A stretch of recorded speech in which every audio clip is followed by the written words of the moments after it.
You have covered the R load, L load. Now I have to cover the RL load.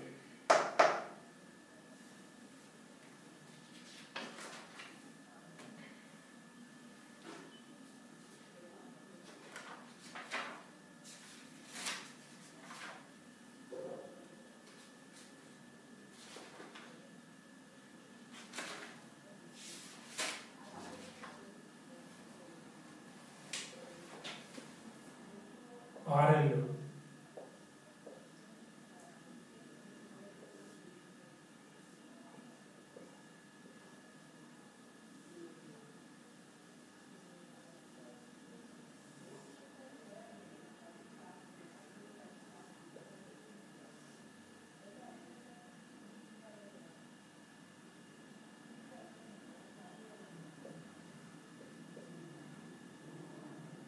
This is R, L. The voltage across RL is V0, and this is IR.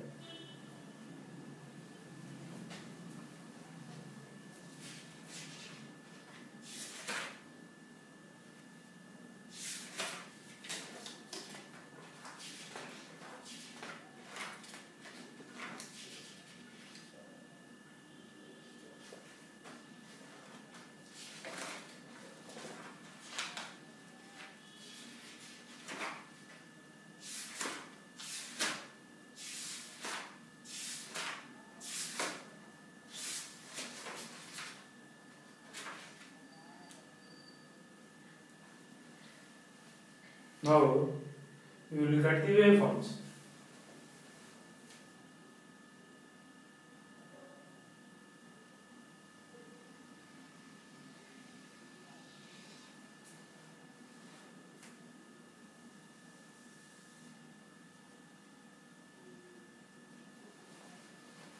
Now we are drawing the waveforms.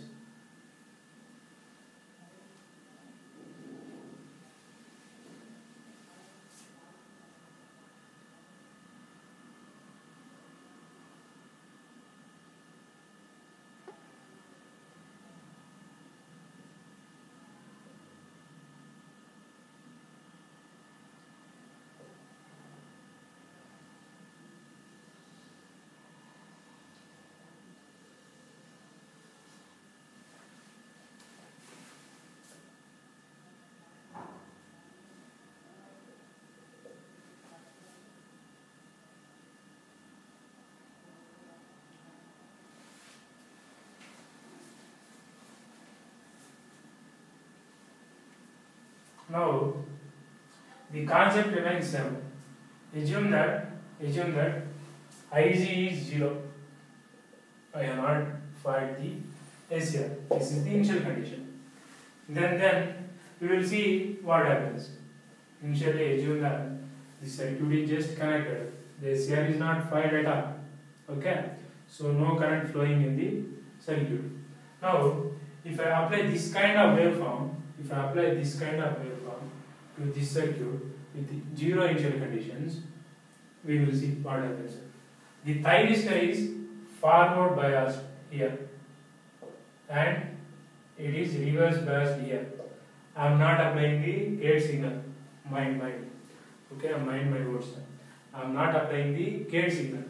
So here it is forward biased, reverse biased, forward biased, and then it is reverse biased. When the thyristor is forward biased, I can give the gate signal at any instant from 0 to pi. The thyristor is forward biased over the interval omega t equal to 0 to omega t equal to pi. So I can straight away give gate signal anywhere between this interval that I should do in this interval. Okay. Assume that I have given the gate signal here. Since this is forward bias, I can give the gate signal here. Then what happens? We will see. Then what happens?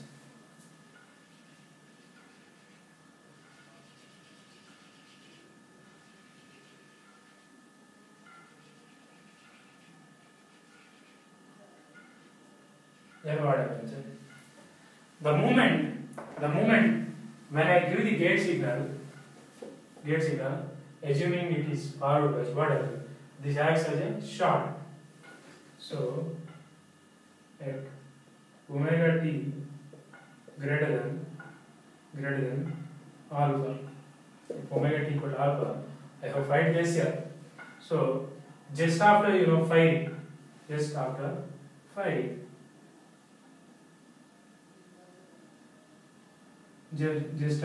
triggering, you can say triggering is here. What happens? My circuit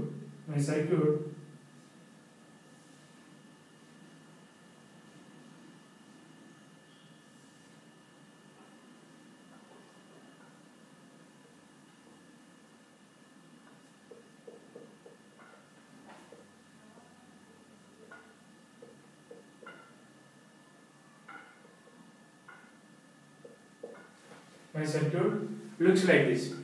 Okay, my circuit looks like this. Now I have to find the expression for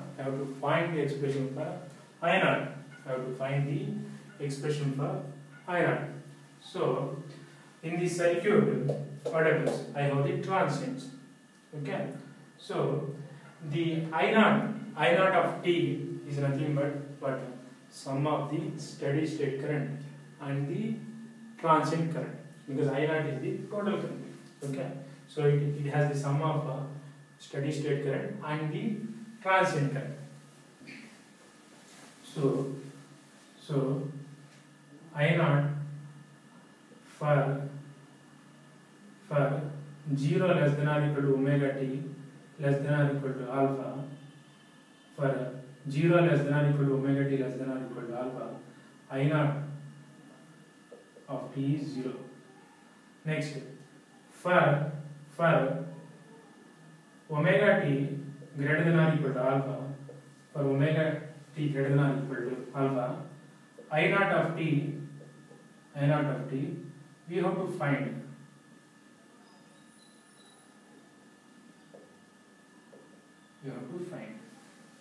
So I am repeating again. For 0 less than or equal to omega t less than or equal to alpha, I0 of t is 0, because at that time SCR is not triggered. The moment when I trigger, meaning for omega t greater than or equal to alpha, I0 of t, it will have some other value. It is non-zero, because since the circuit is connected, the current starts flowing, and I have to calculate that value. So this circuit is equivalent to connecting a mechanical switch in the circuit and closing it at omega t equal to alpha. That's what exactly I am doing. Typically what happens is like you don't show any mechanical switch in the power electronic circuit. Okay, what we do, these are the electrical switches. So we assume that they strike away conductor at omega t equal to alpha, where alpha is the triggering angle. Okay, that is fine. To simplify my analysis, what I am doing is I am putting a mechanical switch. And I am closing this at omega t equal to alpha. This is exactly similar to firing my thyristor at omega t equal to alpha. This is exactly similar to firing my thyristor at omega t equal to alpha. These kind of circuits you have analyzed in what? Networks, even in power systems, like when we are looking at steady state stability, transient stability, and current doubling phenomena. So in those scenarios, we have already seen these circuits. But when you represent the circuit by this model, it is tough to understand. That's why we are replacing the electrical switch by the mechanical switch, which is more easy to understand. The things are same. Here I am finding the SCR at omega t equal to alpha. The same thing is here I am closing the mechanical switch at omega t equal to alpha. Now I have to do the analysis. Now we are calculating the expression for I naught of t. For 0 less than or equal to omega t less than or equal to alpha, already we have seen I naught of t equal to 0. We have to calculate the expression for I naught of t for omega t greater than or equal to alpha. This circuit is nothing but a AC transient circuit. So what I have in AC transient circuits, I have the transient response plus the steady state response. Steady state response, it is very easy to find out. Given the voltage Vs equal to Vm into sin omega t to a RL load, I get IS of t equal to Vs by Z at an angle minus phi. The current lags the voltage by an angle phi. That is the property of the RL load. So specifically, if we expand this, it becomes Vm by Z into sin omega t minus phi, where Z equal to R plus j omega L mod value, or you can say R square plus omega L square under root. So this is the steady state current value. Steady state current we can easily find. The steady state value. So here I am putting this equal to transient current plus steady state current is Vm by Z into sin omega t minus phi. Now I am interested in calculating the transient current.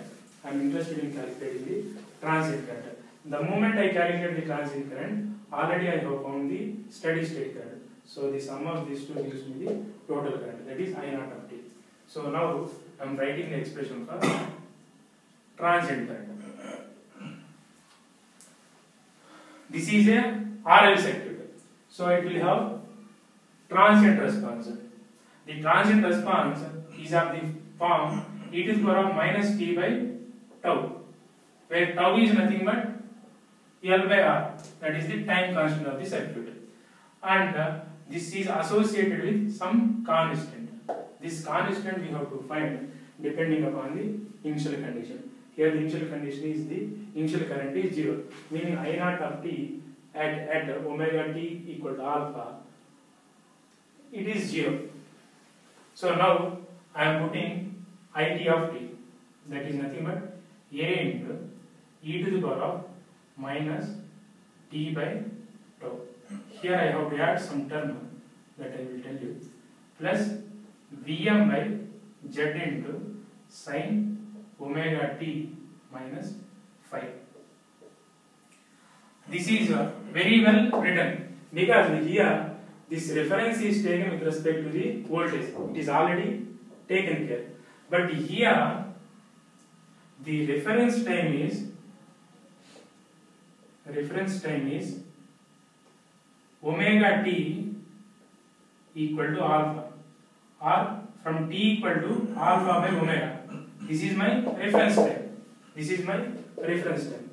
But Vs reference time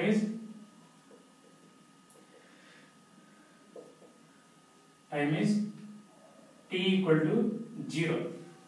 So exactly speaking, this response is little bit delayed compared to the my reference time.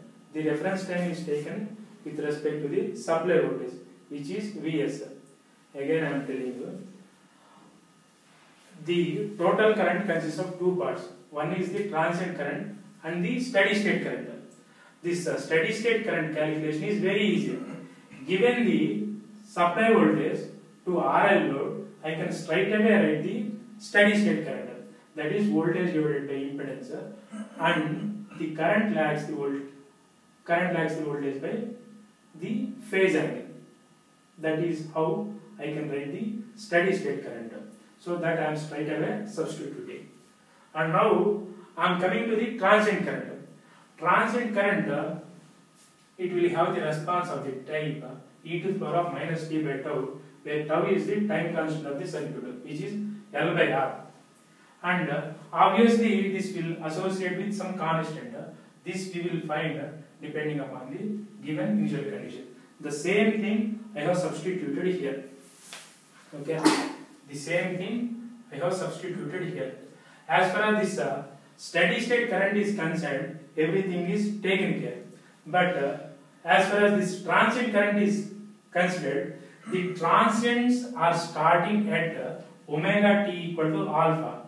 So for the transient, the reference time is from t equal to alpha by omega. But this equation I am writing with respect to omega t equal to 0 or t equal to 0. This is the reference time for this steady state problem. But for the transient response, my reference time is omega t equal to alpha or t equal to alpha by omega. Thereby, to add these two terms in a decent manner, what I have to do is I have to add some phase shift or the time shift to this transient response. That is alpha by omega. That is alpha by omega. So when I put t equal to alpha by omega, t equal to alpha by omega, this term should correspond to 0. When I put t equal to alpha by omega, this term should correspond to 0. That is what I am getting. So whatever I have written, it is correct. Whatever I have written, it is correct. Now I have to calculate the A value, the constant. This is evaluated by using the initial condition. So calculation of A.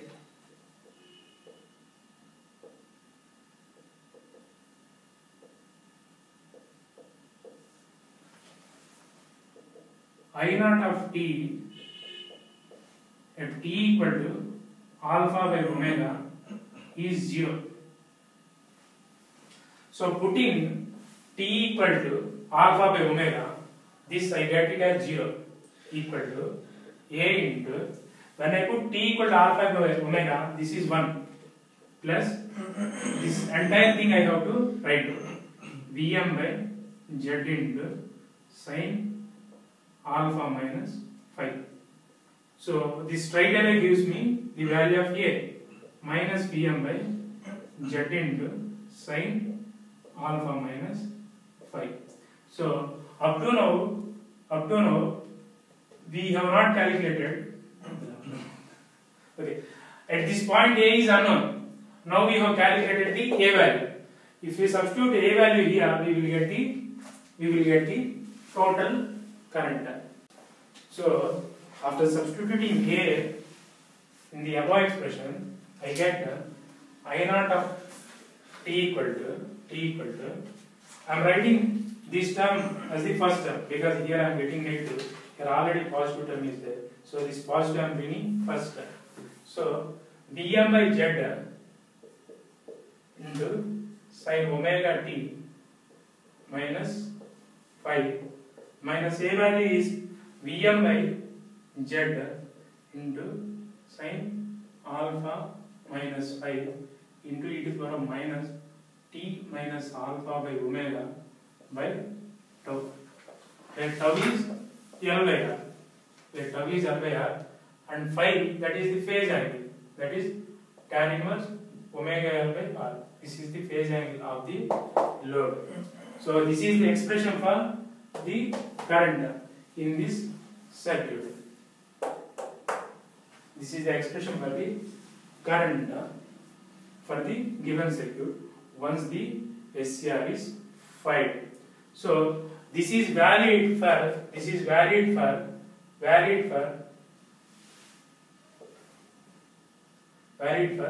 omega t greater than or equal to alpha. Omega t greater than or equal to alpha. Now again I am writing the expression for I naught of t. Complete expression for I naught of t.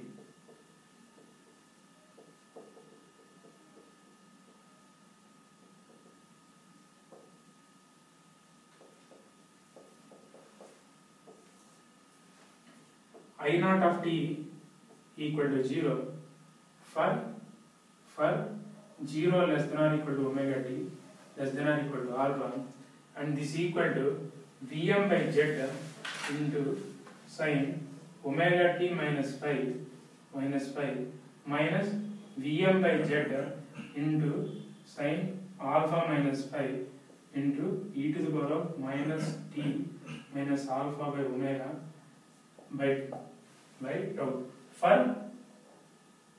omega t greater than or equal to alpha. The I naught of t is 0 for 0 less than or equal to omega t less than or equal to alpha, and I naught of t equal to this value for omega t greater than or equal to alpha. These two things I can combine in a single equation. So I am writing the single expression for I naught of t, that is I naught of t equal to Vm by z into sin omega t minus phi minus Vm by z into sin alpha minus phi into e to the power of minus t minus alpha by omega by tau. I take the multiplier as u of t minus alpha by omega. So this straight away makes I naught of t equal to 0 for t less than or equal to alpha by omega, and when t greater than alpha by omega, this part becomes 1. So I get I naught of t equal to this value for t greater than or equal to alpha by omega. Now we have got the expression for the current. Now we have got the expression for the current.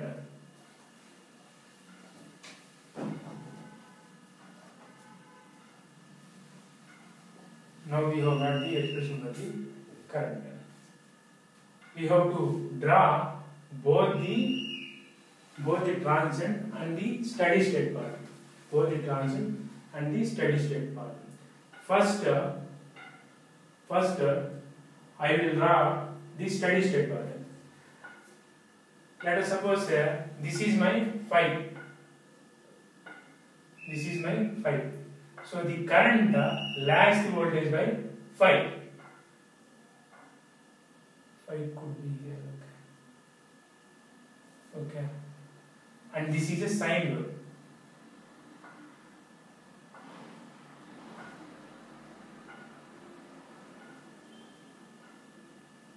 This is what? My current. This is IES of t. This is the steady state current. Okay. This is the steady state current. And this angle is phi. This steady state current lags the supply voltage by phi degrees. Now I have to draw the transient current. That is IT of t equal to minus Pm by z into sin alpha minus phi into e to the power of minus t by e to the power of. Now I have to draw IT of t, that is the transient current, which is equal to minus Vm by z into sin alpha minus phi into e to the power of minus t minus alpha by omega by tau. Okay. This will have a multiplier of u of t minus alpha by omega. So when t less than alpha by omega, this part is 0, and this exists only when t greater than alpha by omega. Here two things are there. One is the alpha and phi.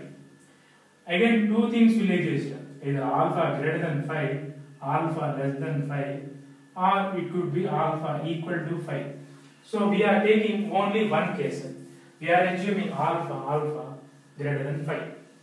Alpha greater than phi. This is already phi, but alpha is greater than phi. Meaning what? So I have to find after this phi. Let us suppose I have find the SER at this moment. At this moment. This corresponds to omega t equal to alpha. This corresponds to omega t equal to phi. Okay. Now you see, here my current starts. Here my current starts. I have assumed alpha minus phi as positive. So this term is positive. Okay. This term is positive. And this is positive, everything is positive except the negative sign. So my total value is positive. My total value is negative. Okay. This corresponds to the magnitude of this term at omega t equal to alpha. The sum of this one and this one is 0. The sum of this one and this one is 0. Because I have to satisfy the initial condition. The initial condition says at omega t equal to alpha, my current is 0. So the sum of these two is 0. And what about this response? It is what? Time decay. It is time decay. And it is exponentially decaying. So this will decay something like this. It all depends upon how fast it decays, that we cannot say. It depends upon the load. For a given load, the time constant depends upon L by R. So if you choose L to be very large compared to R, so you will have larger time constant. If L is small compared to R, then you may have the smaller time constant. And in some cases it could be medium. Okay. These things it depends upon the load. So let us suppose we have assumed that the time constant is medium kind.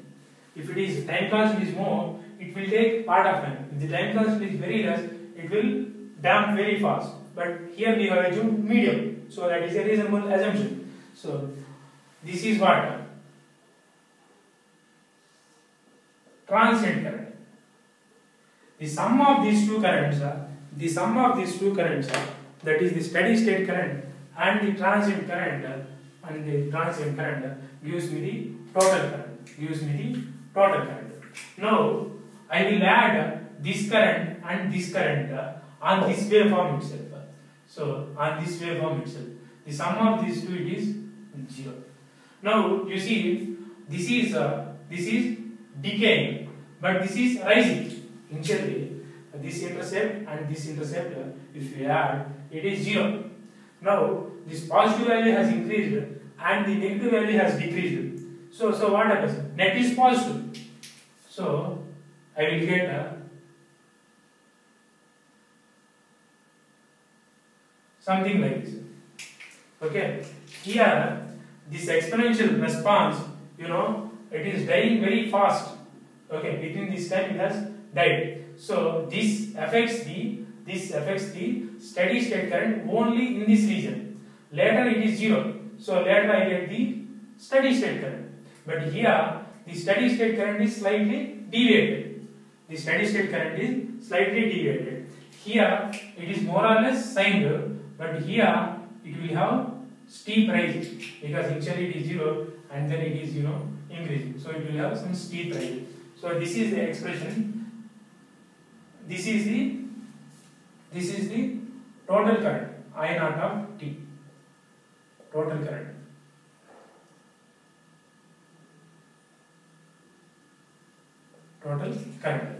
So now we have observed one thing. Our observation.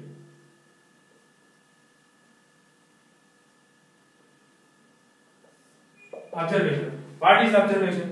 Can anybody tell? One very important observation. That is with respect to extinction angle. So we have one very good observation with respect to the extinction angle. What is that? So what about the beta? Beta is less than pi, greater than pi. In the waveform we got beta extinction angle it is greater than pi. So we have proved it. We have proved what? In a graphical way. Okay. These graphs we have drawn through mathematics. Okay. Mathematical equations. Okay.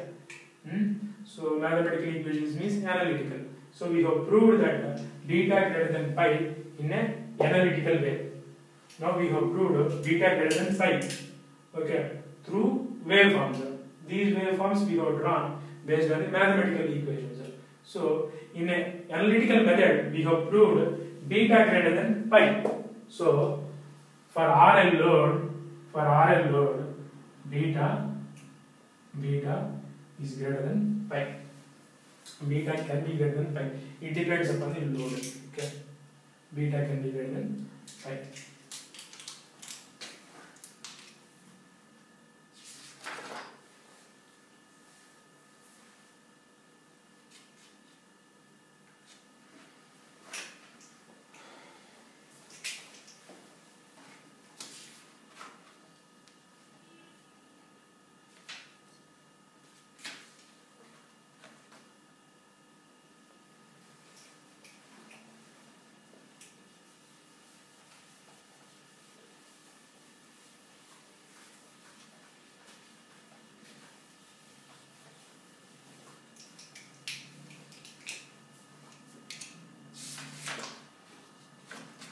Now, how do you prove that?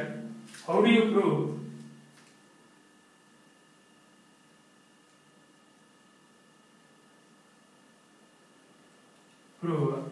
SCR is forward biased after omega t equal to pi. After omega t equal to pi means omega t greater than or equal to pi. So how do you prove? Supply is reversed. How is SCR is reversed as? See, supply is reversed. Then how my SCR is getting forward biased? Can anybody tell? Now we will apply the KVL equation. The voltage across thyristor is nothing but the supply voltage, that is Vs, Vm into sin omega t minus Ri minus L into dA by dt. Even if this is negative, it doesn't matter. The total term can be positive, provided this is large negative. If this is more negative compared to this negative value, then I get Vt as positive. That is what the inductor is doing. What happens? After beta, this rate of decay of current is large. So it will have large negative voltage across its terminals. Okay. This counters the negative voltage that is generated across the source. This negative is more negative compared to whatever negative you are getting. This negative is more negative if you fix this as the ground. So these two at the same potential. So this negative is more negative compared to this. So here I am getting more negative compared to whatever negative I am getting. So this is forward biased. So the SCR is forward biased even after omega t equal to pi, meaning SCR is forward biased for omega t greater than or equal to pi, because inductor supplies the required voltage.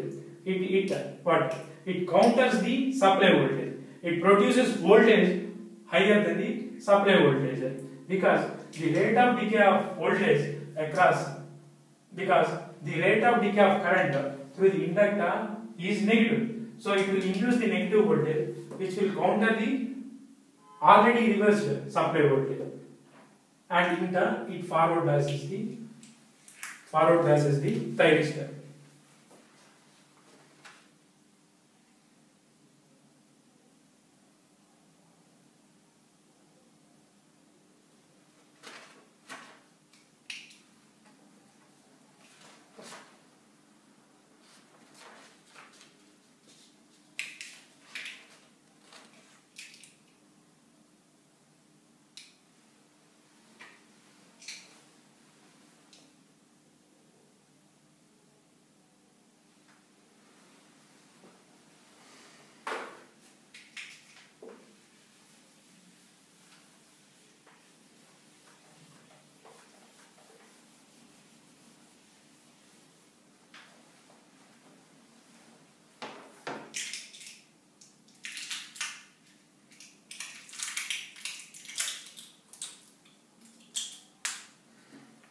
Now I will draw the waveform of Vt and V0 and also I0.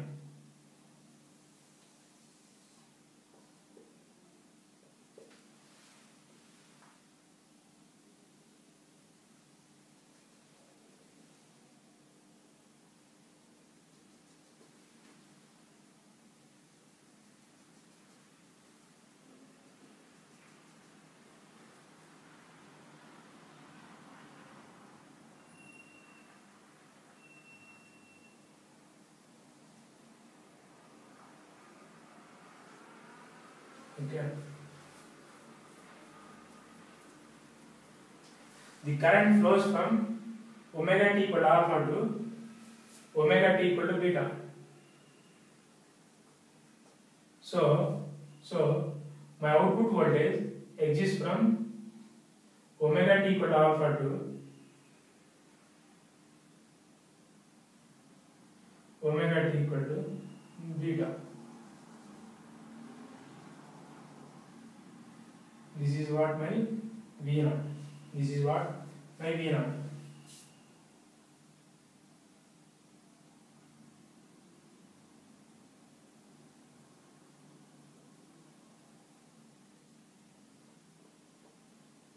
Similarly, the same thing appears at omega t equal to alpha to omega t equal to beta.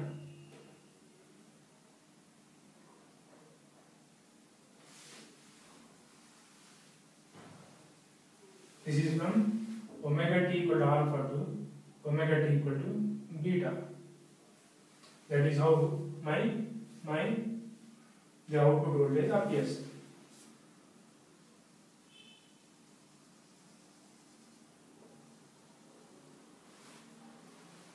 Now, what else I have to draw? I have to draw the voltage across the thyristor and the output current.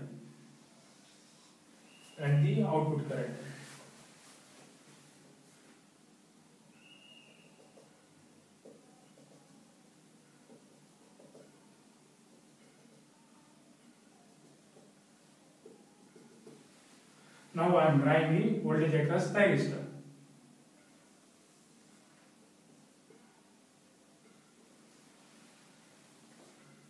Voltage across thyristor.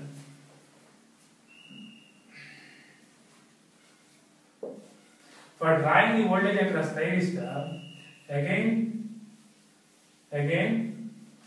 we will do the same analysis as we have done in case of the inductive load. When SCR conducts from alpha to beta, the voltage across thyristor is 0. When SCR conducts from alpha to beta, the voltage across thyristor is 0. And also from here to here.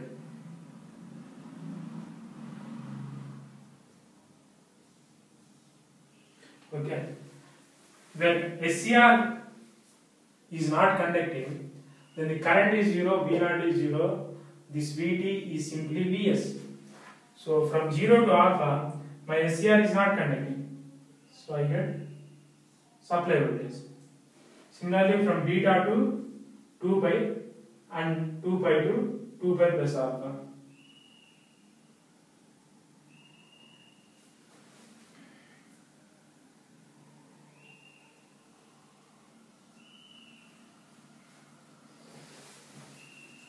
From beta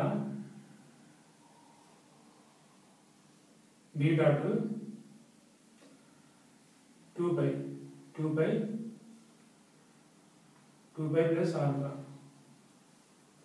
So this is what my voltage across thyristor. So from alpha to beta, the voltage is 0. From alpha to beta, the SCR conducts. So the voltage across SCR is 0. That is what we have represented. From beta to 2 pi plus alpha, SCR is off. So I0 is 0, the V0 is 0. The whatever supply voltage we have, that directly appears across the thyristor. So this is what the supply voltage. Here it is negative.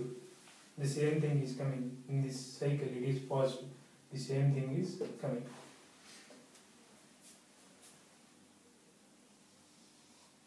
Now we will calculate the commutation time.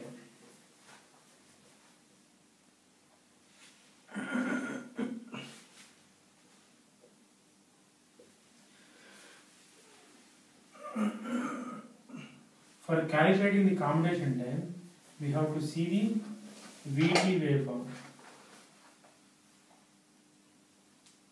It is already drawn here. And in Vt waveform, we have to see the negative portion. Clearly, Vt is negative from omega t equal to beta to omega t equal to 2 pi. Negative portion comes from beta to 2 pi.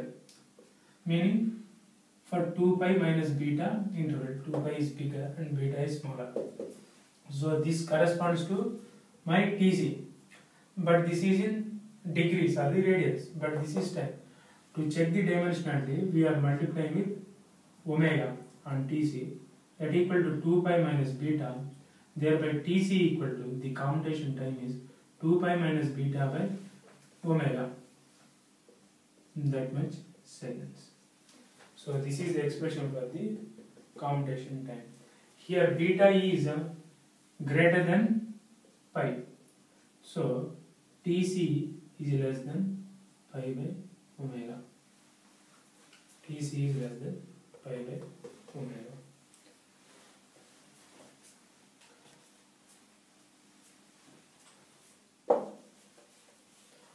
Next we will go for the I0 waveform. Already we have drawn I0 here, but again we will draw at the end.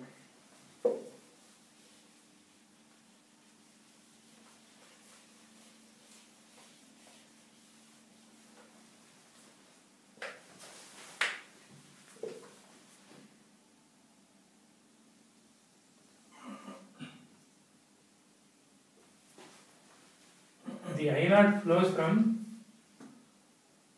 alpha to beta, meaning from alpha to beta, and this is pi.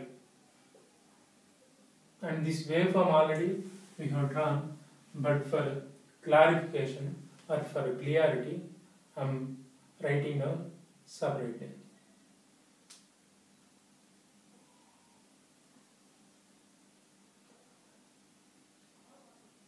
This alpha waveform already we have drawn, but for clarity I am drawing it again. This portion looks like a sine wave, and this is like a little bit steep. These things we have discussed. This is more or less sine wave, but here it deviates from the sine wave. The same thing I have written here. This is for the first cycle. Similarly, for the second cycle I have to start from 2 pi plus alpha. 2 pi plus alpha. And it goes up to 2 pi plus beta, and this is my 4 pi.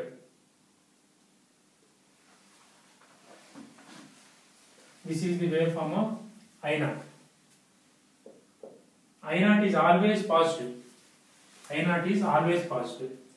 Now we will see how the power flows from the source to load. Now we consider alpha less than or equal to omega t less than or equal to pi. Here the V0 is positive, alpha to pi. V0 is positive. I0 is always positive. I0 is always positive. No need to look at the waveform because the current can go only in this direction. So their product, that is P, power that is absorbed by the load, that is positive. Meaning the load is absorbing the power. And in the second interval from pi less than or equal to omega t less than or equal to beta, V naught is negative, because the moment when omega t greater than pi, the supply voltage reverses. This voltage appears across the load. So when omega t greater than pi, my V naught is negative, and this continues up to beta, and I naught is always positive, because I explained it already.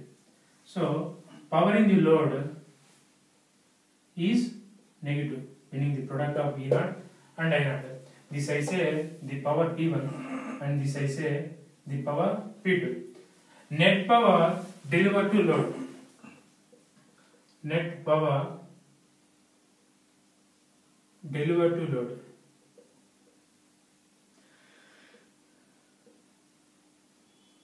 P1 minus P2.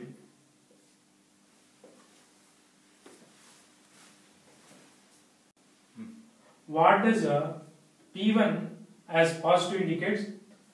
The power flows from source to load.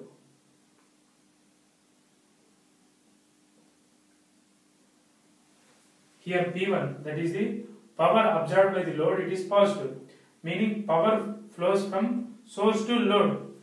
But here in the second case, that is pi less than or equal to omega t less than or equal to beta, the power in the load is negative, meaning what? The load delivers power back to source. So power flows in this manner.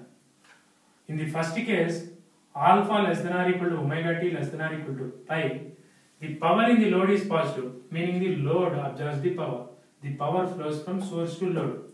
But in the second interval, pi less than or equal to omega t less than or equal to beta, the load power is negative, meaning load delivers power to the source, meaning the power flows from load to source.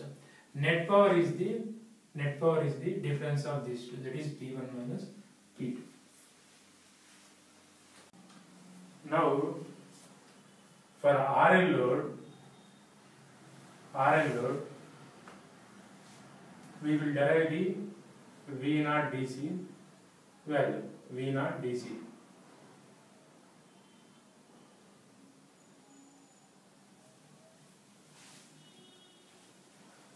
For deriving the V naught DC, we have to look at the output waveforms. In the output waveforms, I have V naught is from alpha to beta. Otherwise, it is 0. V naught exists from alpha to beta. Otherwise, it is 0. Okay.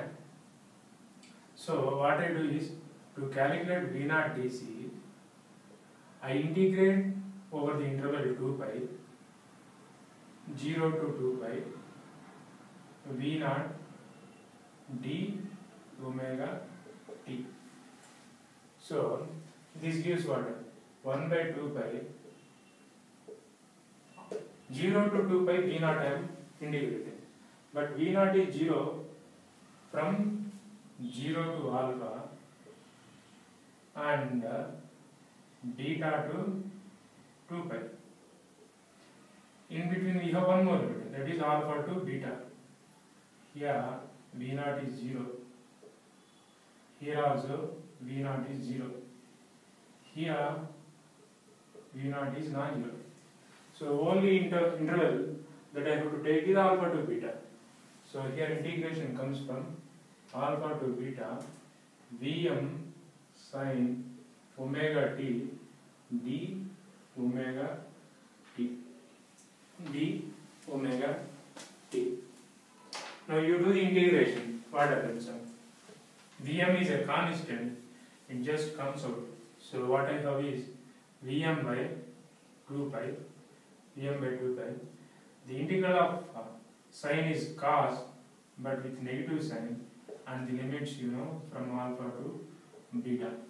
If you simplify this one, what I get is Vm by 2 pi into cos alpha minus cos beta. So this is the expression for the V0 DC. This is for the RL load. This is what? First method. Or I can say the standard method.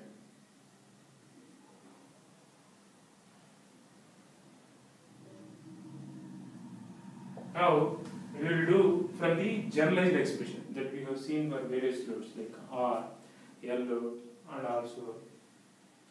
Now we will derive the expression for V0 DC from the generalized expression.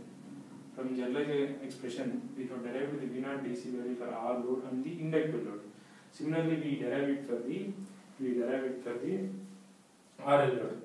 The generalized expression we recall it several times, maybe 100 times, because every time for deriving the V0 DC, we use only the generalized expression. So for each and every load, and for each pulse number, we write the generalized expression and then we derive the V0 DC by putting suitable values of n, alpha, beta. And while solving the problems also we recall the formula. So it's like more than 50 times, 50 to 100 times we recall the generalized expression.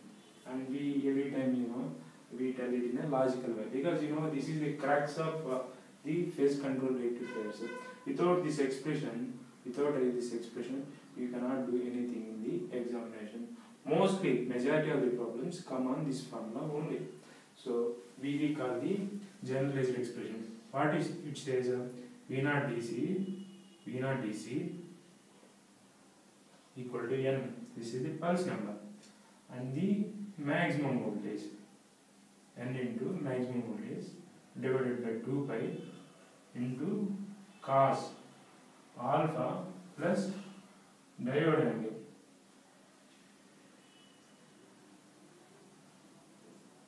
minus cos beta. Here n is 1. When n is 1, the diode angle is 0. So the diode angle is depending on n value. Diode angle is 0. So this is simply 1 and this is 0. And beta for RL load, it is not pi. It depends upon how much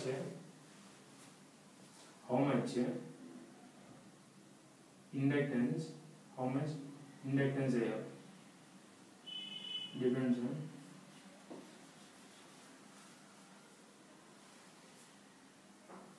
beta value depends on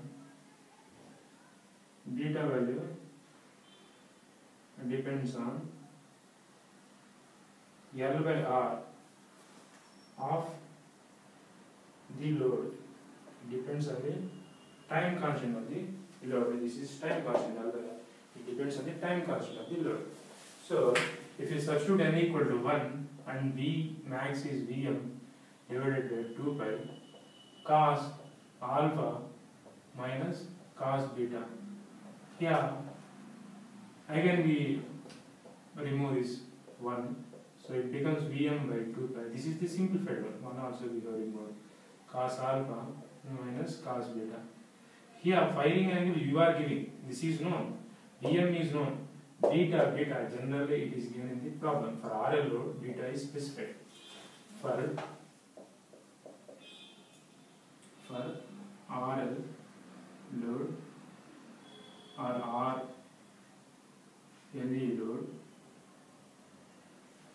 RLE load,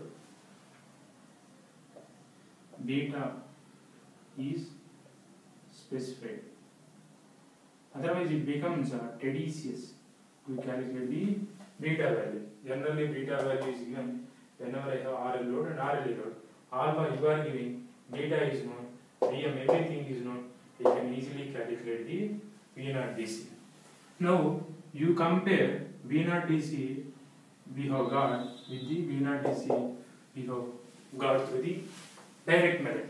This is direct method, and this is through the shortcut. Both are same, but calculating V0 DC through this method is very easy. Okay. This is how we have to calculate the V naught DC. Now down to the integration, directly take the generalized expression. Most powerful equation of these rectifiers. This is the most powerful equations of the rectifier. This is the crux of the rectifiers chapter. Without this, you cannot do anything in the exam. If you don't know this equation means you have not done rectifiers well. People what they do is they simply by heart or different formula for different pulse converters or different loads. We need not to do anything. Nothing is required. Only one equation is required. This gives you whatever you want. You put whether continuous conduction, discontinuous conduction, you put n equal to 1, 2, 3, 6, or you put whatever load you want. This gives you V naught DC for every case. So we have calculated the V naught DC. So after calculating V naught DC, what you do? The procedure is after calculating V naught DC, we calculate the I naught DC.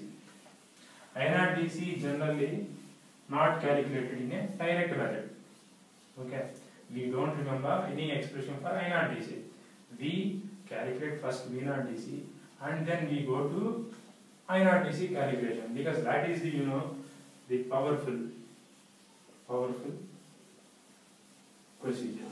That is the direct procedure. That is the easiest way.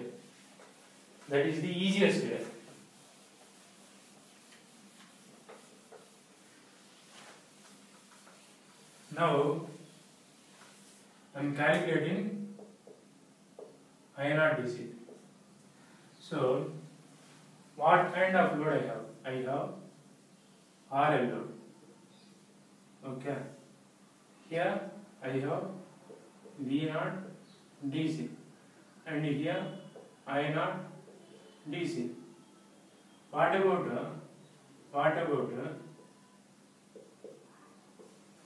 the VL DC? VL DC is 0. So whatever V naught DC I apply, it directly comes across resistor. So what I have? V R DC equal to V naught DC. Okay. Whatever voltage I apply, that directly comes across resistor, because the average voltage across inductor is 0. So what I have is V R DC equal to V naught DC. So as we have seen, V R DC equal to V naught DC. What is V R DC? It is I R DC. This is equal to I naught DC also, since it is a series circuit. I naught DC into R. What is V R DC? V R DC is what? IR DC into R, which is equal to I naught DC, because since it is a series circuit, we have same current, whether the current flowing through inductor, resistor, or through the SC or R through the supply, they are same, into R equal to V naught DC. Now what we want to find out? We want to find out I naught DC. So thereby I naught DC equal to V naught DC by R. This V naught DC you calculate from the generalized expression.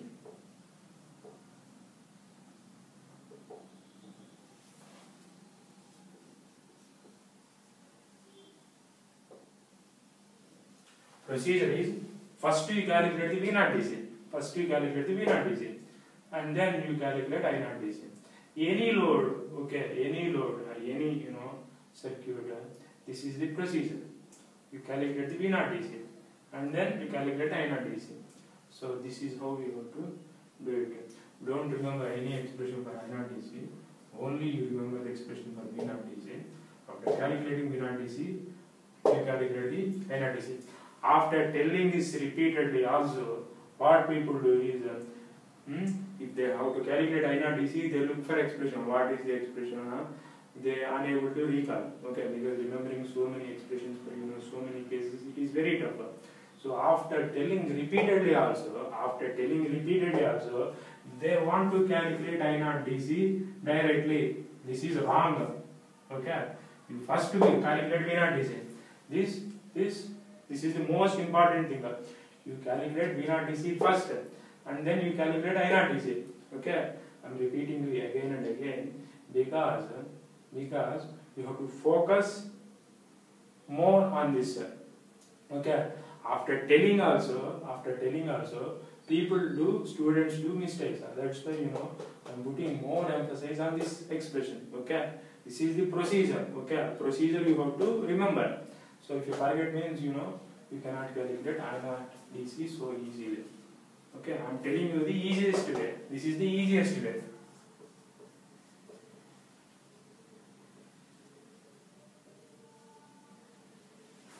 Easiest way to calculate INRDC. This is the easiest way to calculate INRDC.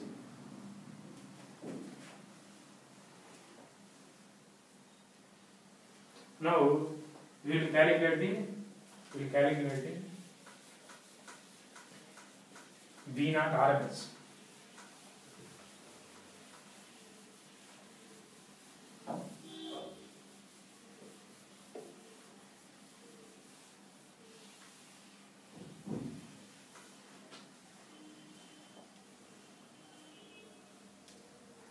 Most of the cases we calculate V naught DC only.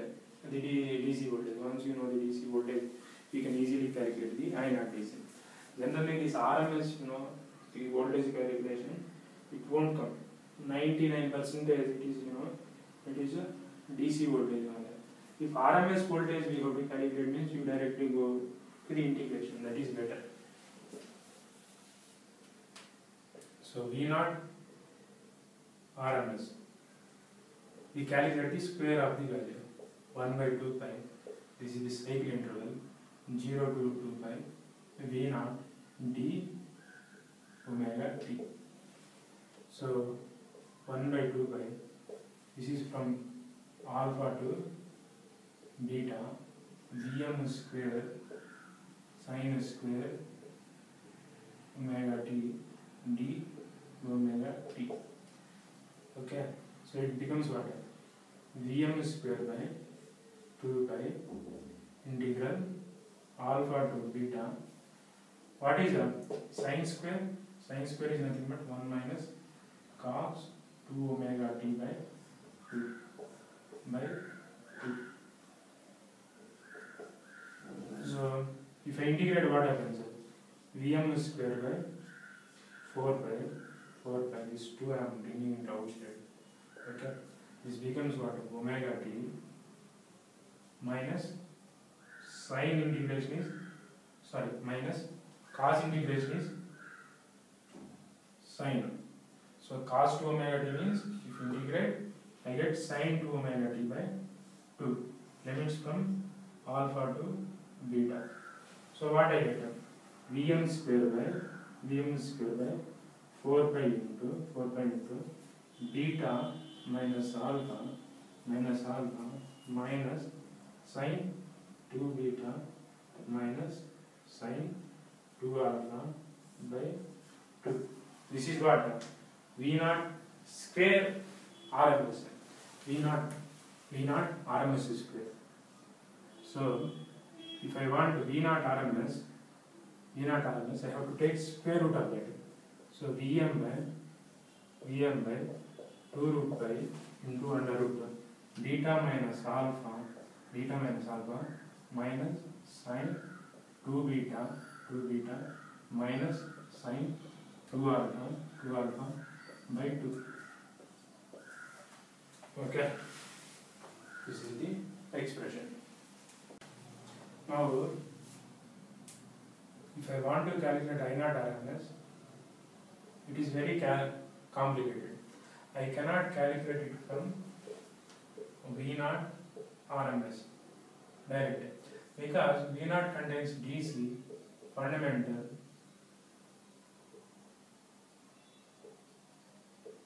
and harmonics.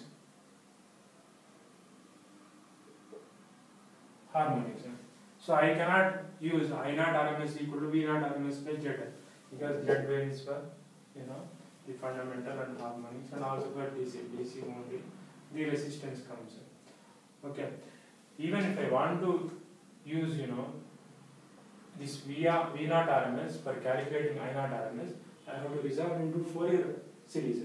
Then I get the DC component of the output current, the fundamental current, and the harmonics in this I naught. Then I can calculate the I naught RMS. So that is calculation from V naught RMS. Directly calculating I naught RMS from V naught RMS, it is very tough. Unless otherwise I know these components, I cannot calculate I naught RMS. So it is not so easy.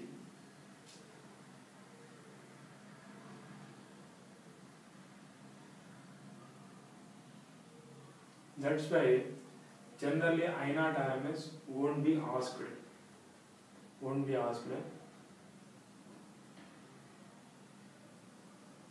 That's why in problems what happens is one assumption will be given.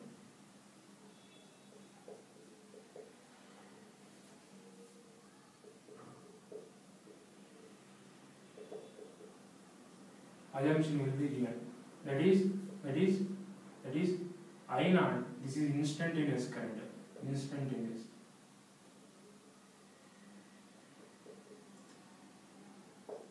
Is constant,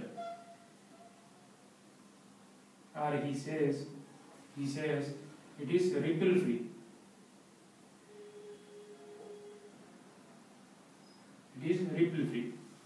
He says I naught is constant or it is ripple free. If I naught is ripple free, what happens?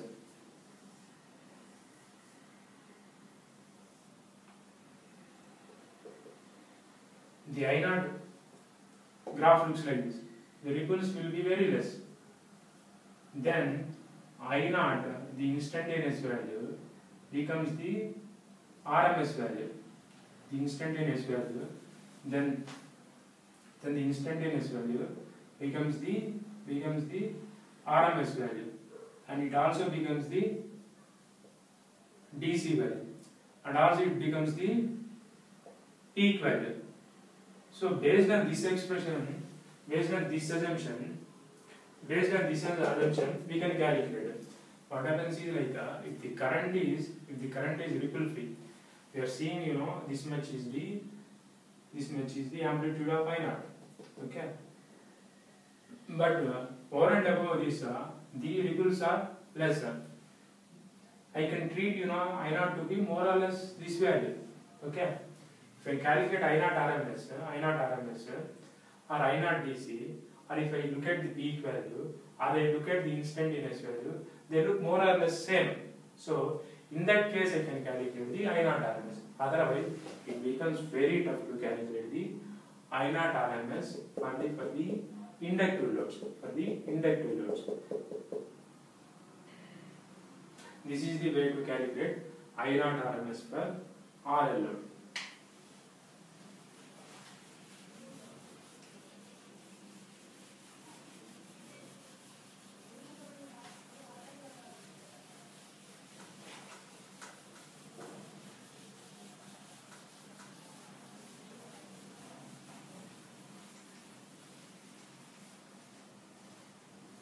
Now we will calculate the input supply power factor. Input power factor. I have already told the way to calculate the power factor. For calculating the power factor, we equate the power delivered by the source and the power absorbed by the source. So they are equal. Power delivered, obviously who delivers? By source, equal to power absorbed. Power absorbed. Who is absorbing?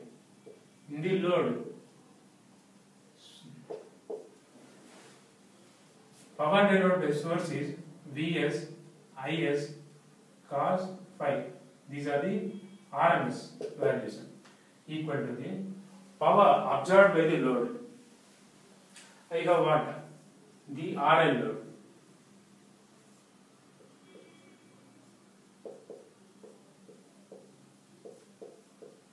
Who absorbs the power? R, or L, or both? The power is absorbed only in water, the resistor. So the power absorbed, it is the power absorbed by the resistor. So it becomes what? V naught RMS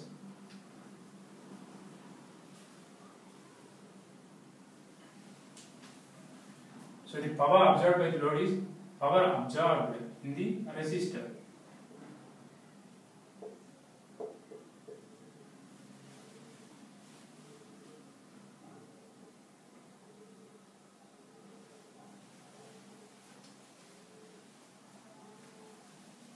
The power absorbed by the load is the power absorbed in the resistor. Since it is a series circuit, I naught RMS and IS is same. So cos phi, how do I get that? Cos phi equal to I naught RMS into resistance value divided by Vs. This is the expression for the input power factor. This is the expression for the input power factor.